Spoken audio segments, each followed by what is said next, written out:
Hey fellow Dota fanatics, welcome to Gaming Basics, your one-stop solution for mastering the essentials. Let's dive in and level up together. In this video, I'm going to show you how to get a mounted token and a melee token at the same time for the newly added event called Crownfall in Dota 2.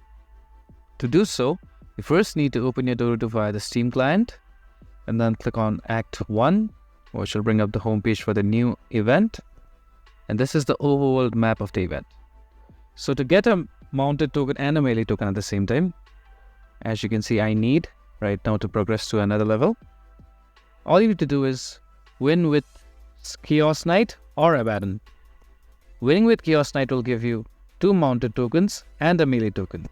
And winning with Abaddon will give you 1 mounted token and a 1 melee token. If you found this video helpful, please give us a thumbs up.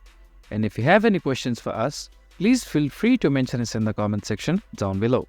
Also, don't forget to hit that subscribe button and ring the notification bell so you never miss out on our latest guides and tutorials. This has been your host Ace. Happy gaming!